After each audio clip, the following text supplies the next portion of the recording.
Baiklah, salam sejahtera bagi kita semua. Perkenalkan, nama saya Rani Nira Tampunan dengan NIM C0D021015.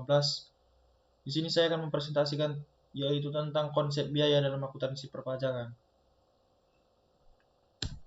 Di sini saya akan membahas 4 pokok bahasan tentang konsep biaya dalam akuntansi perpajakan. Yang pertama ada biaya penurut undang-undang perpajakan, yang kedua biaya yang tidak boleh dibebankan, yang ketiga klasifikasi biaya sesuai aturan pelaksanaan undang-undang perpajakan, yang keempat kompensasi kerugian. Yang pertama yaitu biaya menurut undang-undang perpajakan. Di dalam istilah perpajakan ada yang namanya deductible expense, yang dimana ini merupakan sebuah kebijakan atas biaya yang harus dikurangkan dengan cara menagih, mendapatkan dan memelihara penghasilan atau 3M. Deductible expense ini diatur pada Undang-Undang Nomor 36 Tahun 2008 yang dikatakan bahwa suatu kebijakan biaya yang telah diatur untuk mengurangi penghasilan kena pajak atau penghasilan bruto dengan tujuan mendapatkan, menagih, serta memelihara penghasilan pajak. Dengan kata lain, deductible expense ini merupakan istilahnya biaya-biaya pengurang pajak. Dalam hal pembebanan biaya ini juga dilakukan pengaitan atau matching dengan penghasilan yang menggunakan 3 pendekatan. Yang pertama ada sebab akibat atau kausalitas. Yang kedua ada alokasi sistematis dan rasional. Yang ketiga pengakuan segera. Dan terdapat juga beban-beban yang dapat dikurangkan dari penghasilan bruto bagi wajib pajak dalam negeri. Dibagi menjadi 2 bentuk usaha golongan. Yang pertama ada beban atau biaya yang tidak mempunyai masa manfaat lebih dari setahun. Ada beban atau biaya yang mempunyai manfaat lebih dari 1 tahun. Terdapat juga pengeluaran yang dilakukan oleh wajib pajak dapat pula juga dibedakan menjadi 2. Yang pertama pengeluaran yang dapat dibebankan sebagai biaya dan yang tidak dapat dibebankan sebagai biaya. Pengeluaran untuk mendapatkan, menagih dan memelihara penghasilan ini bukan objek atau pengeluaran dilakukan tidak dalam batas-batas yang wajar sesuai dengan kebiasaan pedagang yang baik dibebankan sebagai biayanya. Materi yang kedua yaitu biaya yang tidak boleh dibebankan. Tidak setiap pengeluaran itu boleh dibebankan sebagai biaya sesuai dengan peraturan perundang-undangan perpajakan. Pasal 9 ayat 1 Undang-Undang Pajak Penghasilan yang mengatur yaitu untuk menentukan besarnya penghasilan pajak bagi wajib pajak dalam negeri dan bentuk usaha tetap tidak boleh dikurangkan yaitu sebagai berikut. Yang pertama, pembagian laba dengan nama dalam bentuk apapun, misalnya seperti dividen. Dividen ini artinya hasil yang harus dibayarkan perusahaan kepada para pemegang saham. Bisa dalam bentuk saham, bisa juga dalam bentuk tunai. Tapi dividen ini jikalau ingin menguntungkan, pembayarannya harus dilakukan dalam bentuk tunai. Kalau dalam bentuk saham, istilahnya sahamnya mungkin bisa lebih lebar sahamnya nanti. Yang kedua, biaya yang dibebankan atau dikeluarkan untuk kepentingan pribadi pemegang saham, sekutu atau anggota. Yang ketiga, pembentukan atau pemupukan dana cadangan, kecuali cadangan piutang tidak tertagih untuk usaha bank dan sewa. Misalnya dengan hak opsi, cadangan untuk usaha asuransi dan cadangan biaya reklamasi. Yang keempat ada premi asuransi kesehatan, asuransi kecelakaan, asuransi jiwa, asuransi dwiguna dan asuransi beasiswa yang dibayar oleh wajib pajak orang pribadi. Kecuali jika dibayar oleh pemberi kerja dan premi tersebut dihitung sebagai penghasilan bagi wajib pajak yang bersangkutan. Yang kelima, penggantian atau imbalan sehubungan dengan pekerjaan atau jasa yang diberikan dalam bentuk natura dan kenikmatan. Kecuali seperti penyediaan makanan dan minuman bagi seluruh pegawai, serta penggantian atau imbalan dalam bentuk natuna dan kenikmatan daerah tertentu yang berkaitan dengan pelaksanaan pekerjaannya, yang telah ditetapkan oleh keputusan Menteri Keuangan.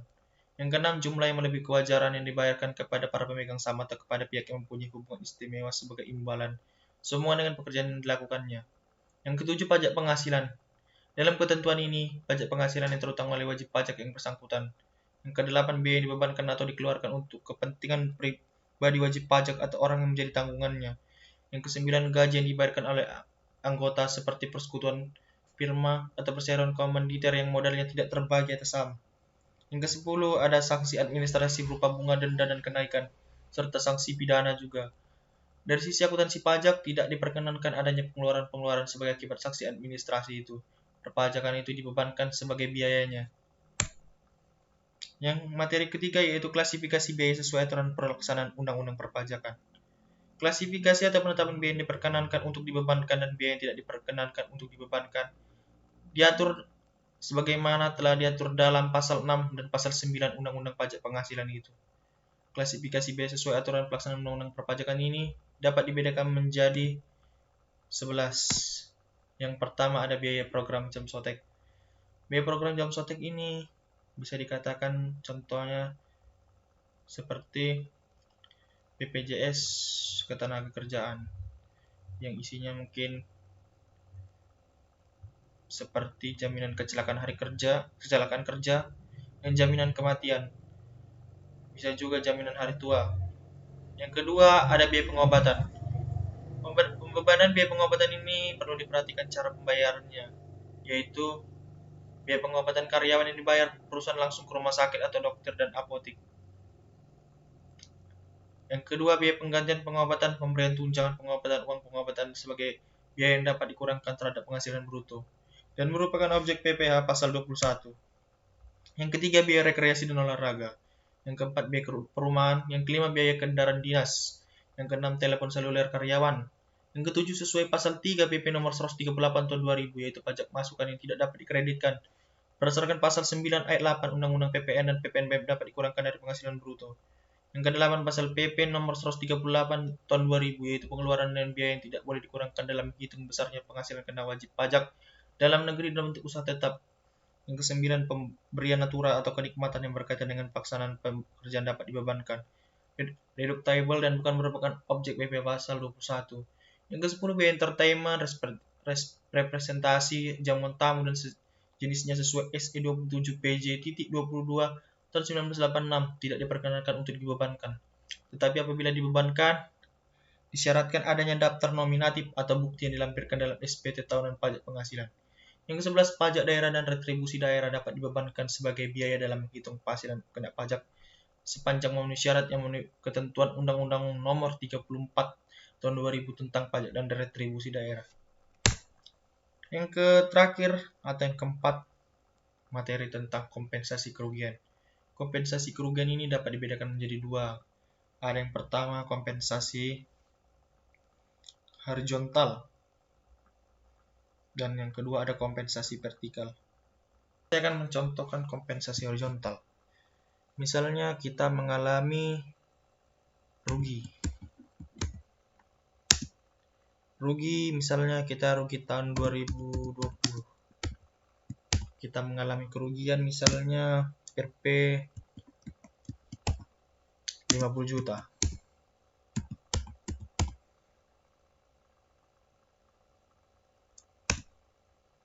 Rugi misalnya kita punya usaha baju. Rugi baju tahun 2020. Rugi usaha baju tahun 2020 50 juta. Di sini kita mendapatkan laba usaha dari misalnya kita punya usaha sepatu tahun 2020. Kita mendapatkan keuntungan laba 100 juta. Jadi di sini kita mendapatkan laba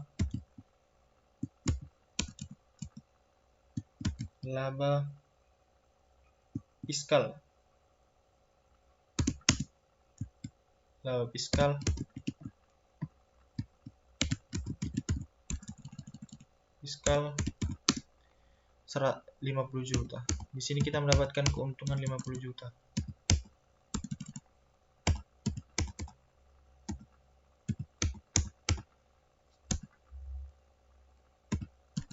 Yang 50 juta.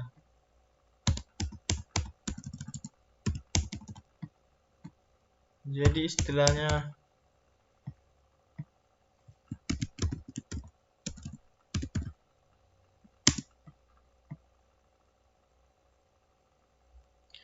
Jadi di sini istilahnya kita mengalami kerugian di satu usaha, kita mendapatkan kompensasi dari laba dari usaha lainnya.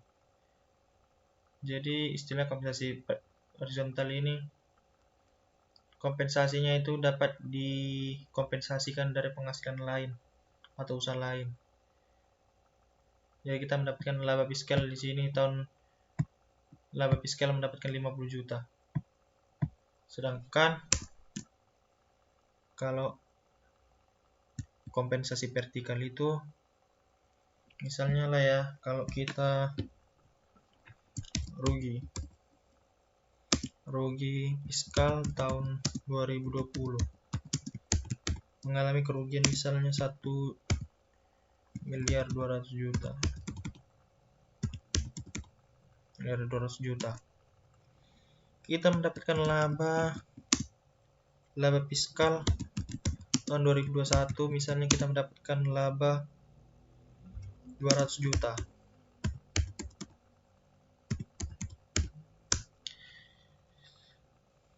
Jadi sisa rugi fiskal kita itu tinggal 1 miliar lagi. 1 miliar lagi. Misalnya kita rugi di tahun 2022.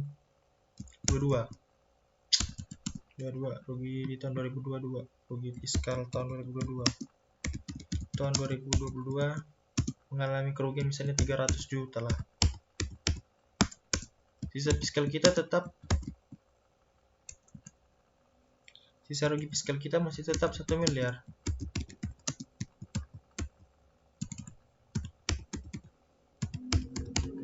Sisa rugi fiskal kita masih tetap 1 miliar. Misalnya di tahun 2023 laba fiskal kita di tahun 2023 tidak mendapatkan keuntungan atau laba, nihil lah istilahnya, nihil. Sisa rugi fiskal kita masih tetap 1 miliar. Sisa rugi kita masih tetap 1 miliar.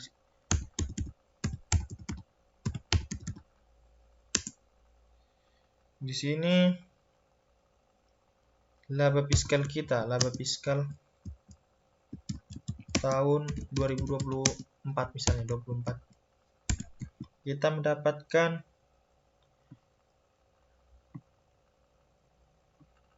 keuntungan laba 100 juta. Sisa rugi fiskal yang kita tahun 2020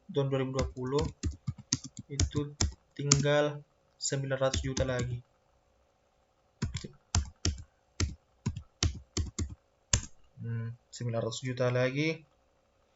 Laba lagi kita tahun 2000, laba fiskal lagi kita tahun 2025 mendapatkan misalnya 800 juta lah kita mendapatkan laba. Otomatis sisa rugi fiskal kita tahun 2020 itu tinggal 100 juta lagi.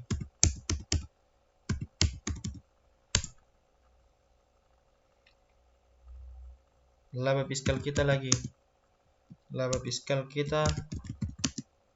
tahun 2026.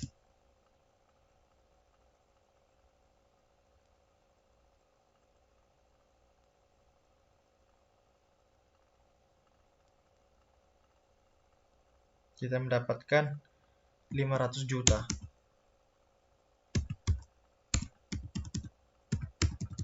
Jadi sisa rugi fiskal kita tahun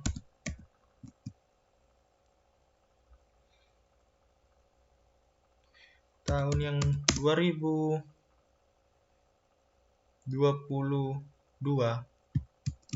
yaitu tinggal nihil, udah habis nihil. Jadi istilahnya kompensasi vertikal itu bisa kompensasikannya 5 tahun berturut-turut selama masa pajak tahun berikutnya. Jadi seperti itulah sekilas materi yang saya sampaikan tentang konsep biaya dalam akuntansi perpajakan. Itu saja yang bisa saya sampaikan. Lebih kurangnya saya mohon maaf yang sebesar-besarnya. Kalau ada salah kata, saya minta maaf yang sebesar-besarnya. Saya akhiri. Terima kasih. Salam sejahtera bagi kita semua. Sampai ketemu.